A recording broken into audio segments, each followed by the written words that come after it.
Quelle est la forme de Newton de polynôme d'interpolation?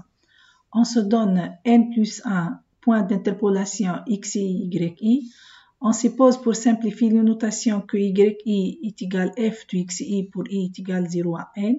Donc, on va considérer Pn le polynôme interpolant une fonction f au point x0, x1, xn.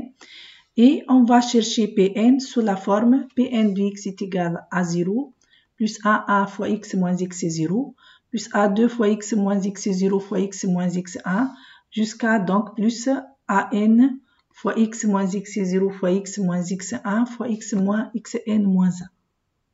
Donc ici, on cherche à écrire le polynôme Pn dans la base de Pn, qui est la base 1, x moins x0 fois x moins x1, jusqu'à x moins x0 fois x moins x1 fois x moins xn moins 1. Et donc Pn de x, dans les coefficients dans cette base sont A0, A1, A2, An. Ce polynôme Pn vérifie les conditions d'interpolation Pn en xi est égal f en xi est égal yi. En particulier, donc, pour i est égal à 0, on va avoir Pn en x0 qui est égal à 0 qui est égal f en x0. On déduit déjà que a0 est égal à f en x0. Puis, en écrivant que Pn en x1 est égal à f en x1, on en déduit que est égal f de x1 est égal à 0 plus a1 x1 moins x0. On en déduit que a1 est égal f en x1 moins f en x0 sur x1 moins x0. Comment calculer maintenant les autres coefficients AK? D'abord, on va essayer de trouver une relation de récurrence entre pk et pk-1. Si on note pk, le polynôme interpolant f en x0, x1, xk, évidemment donc pk-1, c'est le polynôme qui interpole la même fonction en x0, x1 jusqu'à xk-1. Si on note qk est égal à pk moins pk-1. Donc, on sait déjà que pk-1 est de degré inférieur ou égal à pk-1. De même, degré de pk est inférieur ou égal à k. Et donc, la différence pk moins pk-1, qui est qk, on va avoir donc degré de q indice k est inférieur au max de 2, donc inférieur ou égal à k.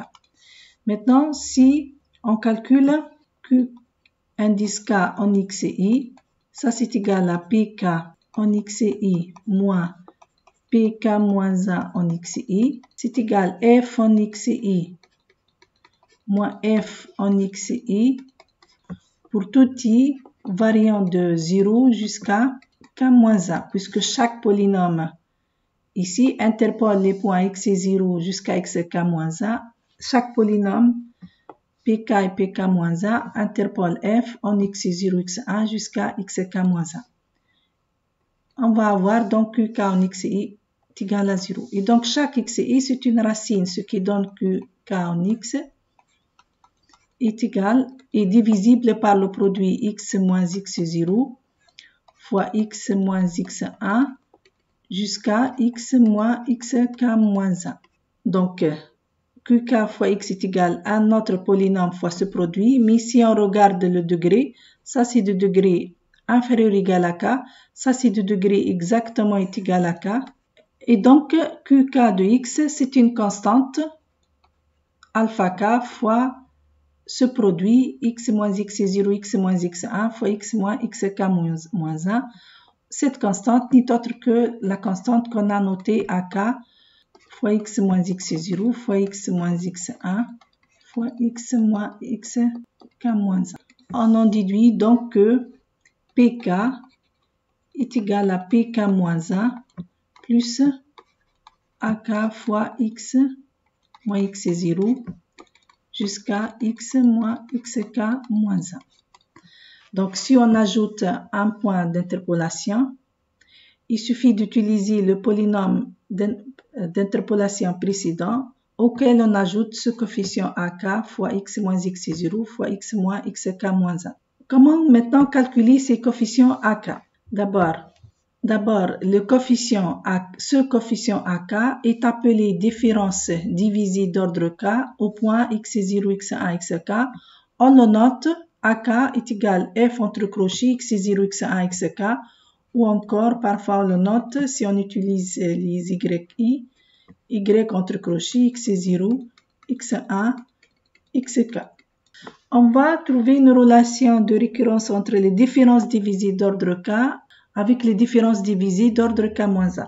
On va d'abord exprimer ce coefficient AK, et on montre facilement que la différence divisée d'ordre K au point xi f de xi pour i variant de 0 à K peut s'écrire de la forme AK qui est égal cette différence divisée, c'est la somme de i est égale à 0 à K f de xi sur le produit de xi moins xj pour j est égal à 0 à K, j différent de i.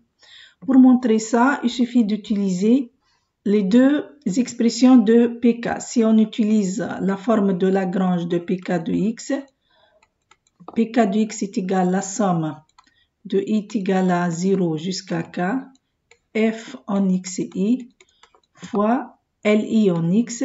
Et ça, c'est égal, donc la somme de k est égale à 0 jusqu'à k.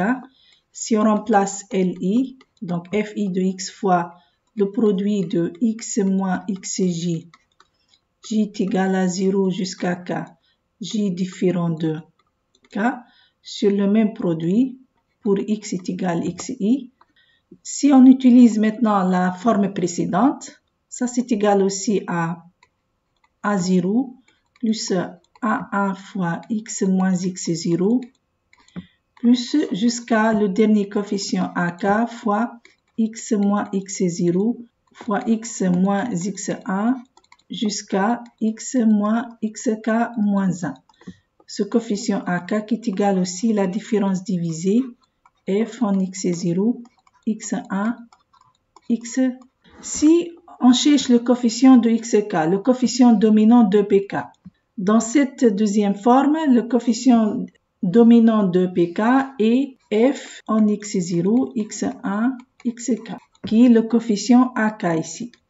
Maintenant, si on utilise la forme de Lagrange, chaque polynôme Li de degré exactement k, donc le coefficient dominant de xk sera la somme, le coefficient de xk dans cette somme, et donc ça c'est égal aussi la somme de i est égal à 0. La somme de i est égal à 0 jusqu'à k, ce terme constant qui est f en xi sur le produit de xi moins xj pour j variant de 0 jusqu'à k, j différent de i.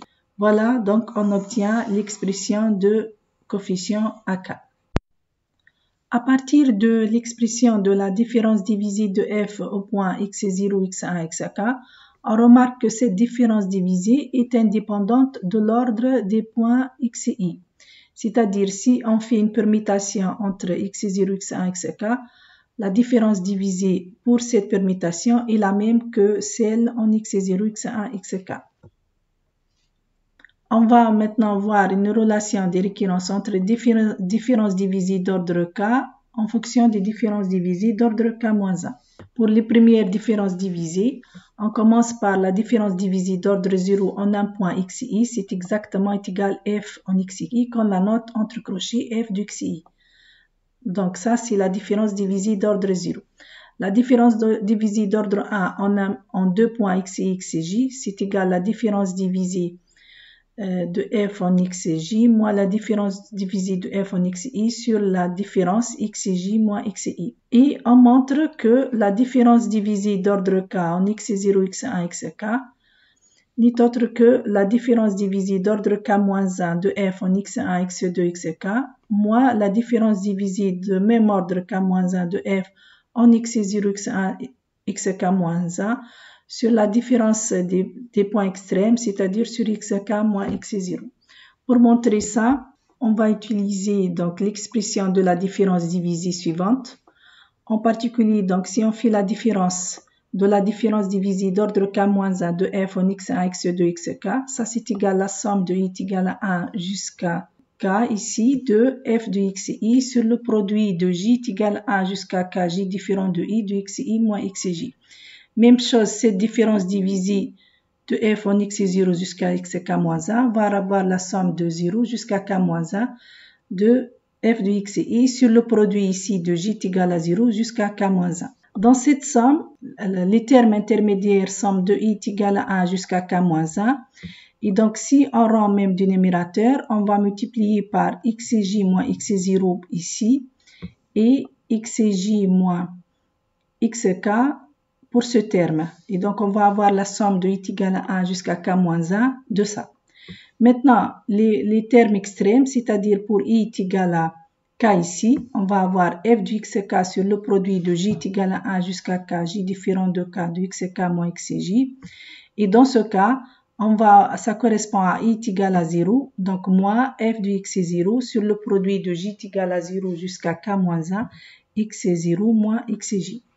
Pour avoir ici le produit de j est égal à 0 jusqu'à k comme ici, il suffit de multiplier ici par xk moins x0 ici. Donc on va avoir ici la somme de 0 jusqu'à k. Et même chose pour avoir de j est égal à 0 jusqu'à k ici, il suffit de multiplier par x0 moins xk. Si on simplifie ici, on va avoir xj moins x0 moins xj moins xk. Donc on va avoir dans cette somme de xk moins x0 fois f de xi sur le produit de xi moins xj, j est égal à 0 jusqu'à k, j différent de i. On remarque qu'on peut mettre donc xk moins x0, donc ici ça devient un signe plus, et donc tout ça c'est égal à xk moins x0 fois maintenant la somme avec ces deux termes, la somme devient de i est égal à 0 jusqu'à k, f en xi sur le produit maintenant qui devient de j est égal à 0 jusqu'à k, j différent de i, de xi moins xj. Et cette somme n'est autre que la différence divisée d'ordre k de f au point x0 jusqu'à xk. Donc fois, bien sûr, xk moins x0. Il suffit de diviser par xk moins x0 pour conclure.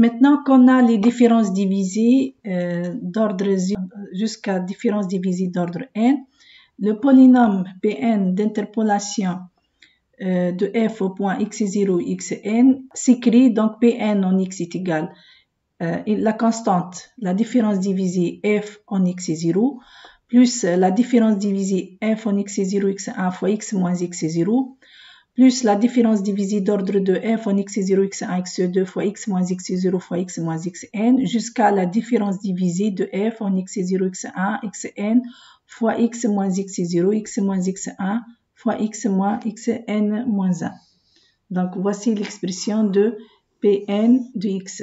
Cette forme s'appelle la forme de Newton et en général, pour calculer ces coefficients, ces différences divisées à 0 jusqu'à n de polynôme de Newton, on établit un tableau dit tableau des différences divisées. Voyons sur un exemple. Si on reprend l'exemple précédent pour f de x est égal à sinus pi sur 2 fois x, on a choisi x0 est égal à 0, donc y0 est égal à f de x0 est égal à 0, x1 est égal à 1 et x2 est égal à moins 1. Dans la première colonne de tableau de différences divisées, on prend les nœuds x et y. C'est-à-dire ça c'est x0 est égal à 0, x1 est égal à 1, x2 est égal à moins 1. Ensuite, dans la deuxième colonne, on va considérer les différences divisées d'ordre 0 qui ne sont autres que les valeurs de f au nœud x et y. Donc c'est f entre crochets x et y qui est égal aussi à f de en x et y. Et donc, f de 0, c'est 0, f de 1 est égal à 1, f de moins 1 est égal à moins 1. Ensuite, on va calculer les différences divisées de type f de xi plus 1. Pour calculer, par exemple, la différence divisée f x0, x1, ça c'est égal à la différence divisée f de x1 moins f en x0 sur x1 moins x0. Ici, on va avoir 1 moins 0 sur 1 moins 0, on va avoir 1 ici. Même chose ici, cette différence divisée est égale f x2 moins f x1 sur x2 moins x1. Et on va avoir dans ce cas moins 1, moins 1, moins 2 sur moins 2 qui est égal à 1. Ensuite, on calcule les différences divisées d'ordre 2 ici, de la forme f de xi plus 1, xi plus 2. Et ça, c'est égal. Donc ici, on va calculer seulement la différence divisée f x0, x1, x2, qui est égal f x1, x2, moins f x0, x1, sur la différence x2 moins x1. On obtient ici donc tout simplement 1 moins 1 sur moins 1 moins 0. Mais dans ce cas, on va avoir 0. Maintenant, quels sont les coefficients de polynôme P2? Le polynôme interpolant f en ces points. En fait, le premier terme de chaque colonne donne les coefficients à 4. On va avoir P2 de x est égal à 0 normalement, plus 1 fois x moins x0 qui est 0 ici, plus 0 fois x moins 0 fois x moins 1.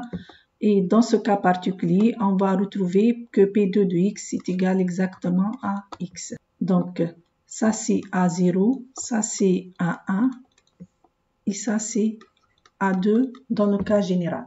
Donc, dans le cas général, dans ce tableau, dans la première colonne, on prend les nœuds x0, x1, x2 jusqu'à xn en général. Puis, dans la deuxième colonne, on calcule les différences divisées f en xi, qui est égal exactement f de xi. Dans la troisième, on va calculer les différences divisées f de xi plus 1. Donc ici, on obtient f de x0, x1 qui est égal y1 moins y0 sur x1 moins x0. Même chose, f de x1, x2 qui est égal y2 moins y1 sur x2 moins x1, et ainsi de suite. Ensuite, on calcule les différences divisées d'ordre 2, de type f xi plus 1, xi plus 2, qui est égal, donc on va avoir le premier terme, c'est la différence divisée au point x0, x1, x2, qui est égal f x1, x2 moins f de x0, x1 sur x2 moins x0. Ensuite, cette différence divisée qui est égale, donc f x2, x3 moins f de x1, x2 sur x3 moins x1.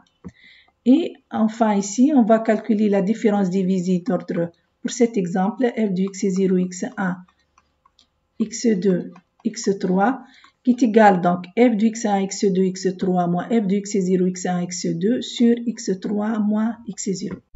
Prenons un autre exemple. On va dresser le tableau des différences divisées pour les points 0, 1, 1, 2, 2, 9 et 3, 28. Donc, dans la première colonne, on va placer les nœuds qui sont x0 est égal à 0, 1, 2, 3. En général, les points x et y ne sont pas forcément ordonnés, mais ici, on les choisit ordonnés pour un calcul plus simple.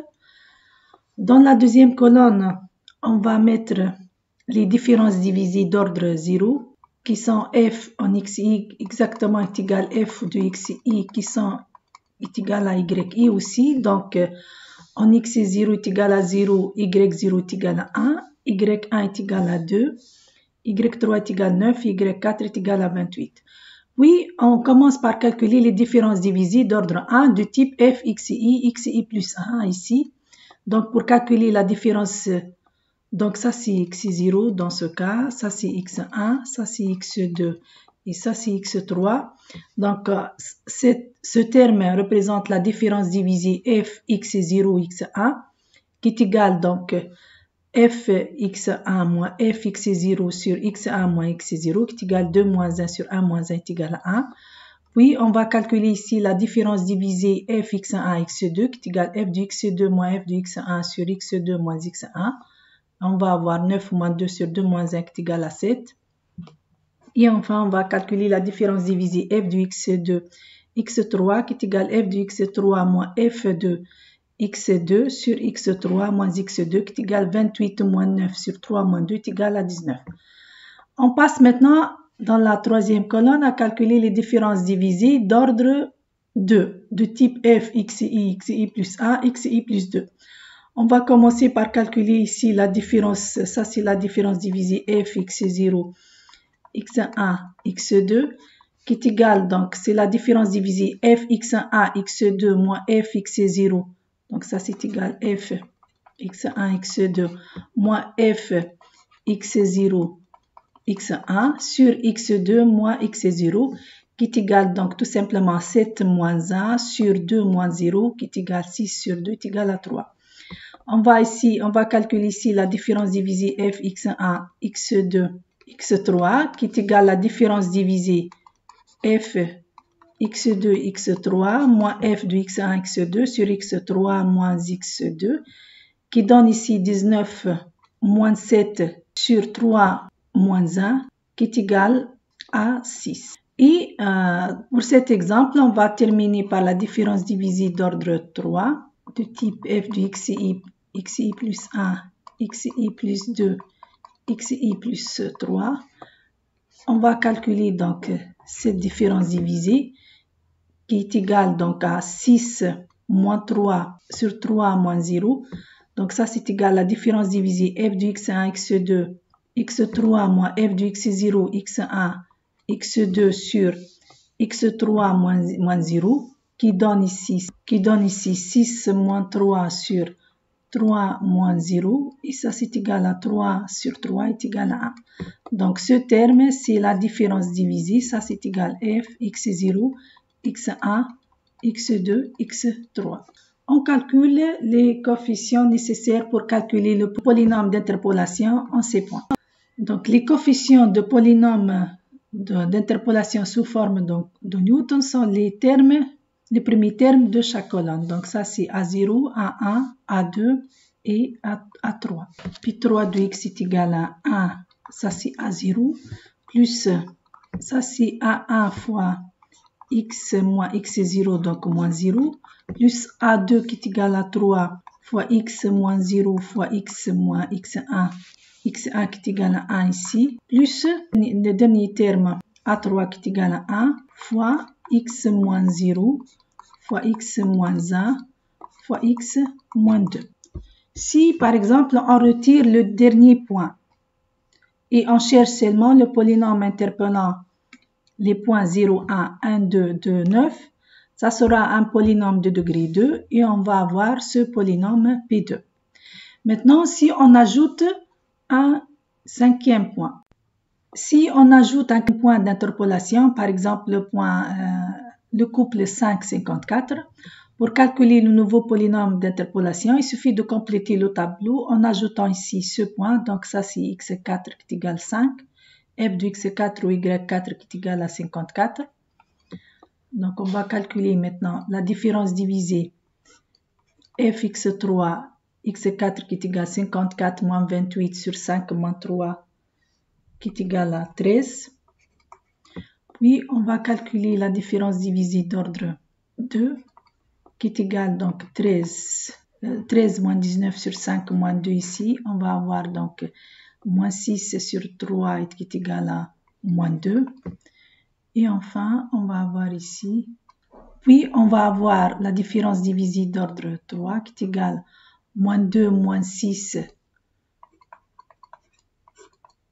sur 5 moins 1 qui donne moins 8 sur 4 est égal à moins 2. Et enfin, le dernier terme dont on aura besoin, on va avoir moins 2 moins 1 sur 5 moins 0 sur 5.